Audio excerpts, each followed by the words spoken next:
Welcome to Praveen academy. आप competitive exam का preparation कर रहे हो तो प्रवीण अकेडमी का एप्लीकेशन डाउनलोड कीजिए। ये आपको हर दिन नए नए वीडियो मिलेंगे। प्रवीण अकेडमी में आपको अगर कांटेक्ट करना हो तो हमें 7410009900 इस नंबर पे कॉल कीजिए या 8605523354 इस नंबर पे कॉल कीजिए। ठीक है, आज हम हिस्ट्री के क्वेश्चन कुछ देखने वाले हैं जो आपको यूपीएससी में आंसर राइटिंग प्रैक्टिस में सबसे ज़्यादा इंपॉर्टेंस होंगे।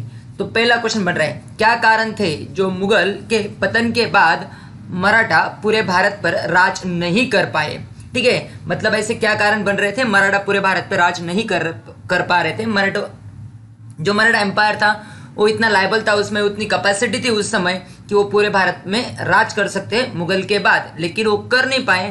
क्या बिहाइंड द रीजन क्या है। ठीक है, नेक्स्ट क्वेश्चन हमें देखना है कि अशोक अपने समकालीन और पहले राजाओं से किस तरह भिन्न था। ठीक है, आपको ये क्वेश्चन लिखने हैं और हमें मेल कर दीजिए, मैसेज कर दीजिए, व्हाट्सएप कर दीजिए।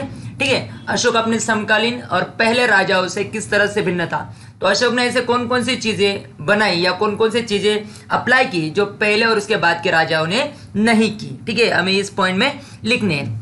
नेक्स्ट क्वेश्चन में देखना है, आज के जीवन में हड़प्पा शैली का किस तरह उपयोग में आ रही है। ठीक है, इंपॉर्टेंट क्वेश्चन है, ये भी लिखना है। ये प्रीवियस क्वेश्चन यूपीएससी के मेंस में आ चुका है कि आज के जीवन में हड़प्पा की जीवन शैली किस तरह से उपयोग में आ रही है। तो मतलब आज के लाइफ स्टाइल और आज के समाज जीवन कैसा है और उस समय का समाज जीवन कैसा है, दोनों में क्या कंपैरिजन है और क्या दोनों में सिमिलरिटी आपको देखना है। प्राचीन काल में हिंदू धर्म से किस तरह बौद्ध और जैन धर्म अलग थे, आपको बताना है। जैसे कि हिंदू धर्म में कर्मकांड ज्यादा हुआ करता था, हिंदू धर्म की ज्यादातर ग्रंथ या लैंग्वेज संस्कृत हुआ करती थी, लेकिन बौद्ध और जैन धर्म की लैंग्वेज पाली हुआ करती थी या अर्धमगधी हुआ करती थी। आपको ऐसे क्वेश्चन बनाने हैं। ठीक है, तो क्या क्वेश्चन बन रहा है, प्राचीन काल में हिंदू धर्म से किस तरह से बौद्ध धर्म अलग था। नेक्स्ट क्वेश्चन देखते हैं, भारत की स्वतंत्रता में किसानों की भागीदारी बताइए। कौन कौन सी किसान संगठन एस्टैब्लिशमेंट हुई, उनका काम क्या हुआ, किस तरह से उन्होंने स्ट्राइक की, आपको ये सब लिखना है। नहीं तो इसका मॉडल आंसर हम नेक्स्ट वीडियो में देखने वाले हैं। उसके बाद भारत के विकास में पारसी लोगों का योगदान बताइए। आपको पता होगा भारत के मतलब विकास में पारसियों का बहुत बड़ा योगदान है। दादा भाई नौरोजी से लेके दिनेश बादशाह तक काफी बड़े बड़े लोग हैं जो पारसी समुदाय से बिलोंग करते हैं, जैसे कि रतन टाटा हो गए आज के ज़माने के। ठीक है, होमी बाबा हो गए, डॉक्टर विक्रम साराभाई हो गए, ऐसे काफ़ी लोग हैं जो पारसी समुदाय से बिलोंग करते थे। ठीक है, नेक्स्ट क्वेश्चन आपको लिखना है, अकबर अपने काल में सर्वोत्तम सम्राट था, स्पष्ट कीजिए।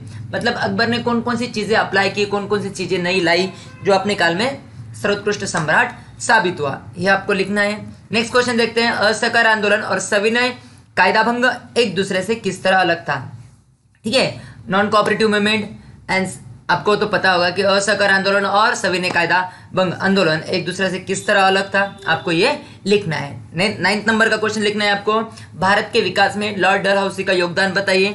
तो लॉर्ड डलहौसी ने भारत में क्या क्या लाया, जैसे कि पीडब्ल्यूडी लाया होगा, रेलवे लाई थी और बहुत कुछ है जो लॉर्ड डलहौसी ने भारत में लाए। ठीक है, तो भारत के विकास में लॉर्ड डलहौसी का योगदान बताइए। पहले लॉर्ड डलहौसी के बारे में कुछ लाइन लिखिए, उसका ड्यूरेशन लिखिए, उसके बाद ये लिख सकते हैं।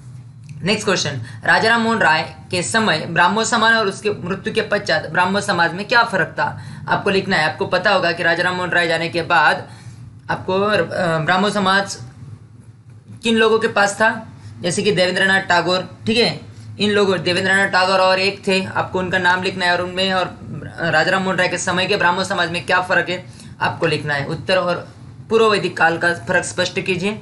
उत्तर वैदिक काल और पूर्व वैदिक काल में क्या फर्क है स्पष्ट करना है आपको। जैसे कि एक में कर्मकांड ज्यादा हुआ करता था, एक में कर्मकांड नहीं हुआ था, एक में वर्ण व्यवस्था नहीं थी, एक में वर्ण व्यवस्था थी, ऐसे काफी फर्क है, आप लिख सकते हो। ठीक है, जैसे कि राजा ही भगवान का रूप होता है, यह अवधारणा कहाँ से शुरू हुई और कौन कौन से राजाओं ने इनके लिए योगदान दिया।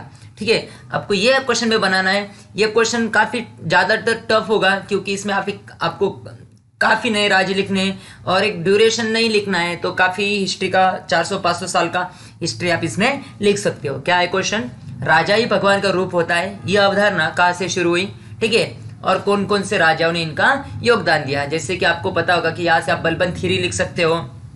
ठीक है, काफी चीजें लिख सकते हो। और जहाल और मवाल के बीच फर्क स्पष्ट कीजिए। ठीक है, 1885 से लेके 1905 तक और 1905 से लेके 1920 तक ये जाल और मवाल का ड्यूरेशन है। ये क्वेश्चन के आंसर के क्वेश्चन लिख के हमें व्हाट्सएप या मेल कर दीजिए, आपकी कॉपी हम चेक करके मिलेगी। Thank you for watching this video. Thank you for Praveen.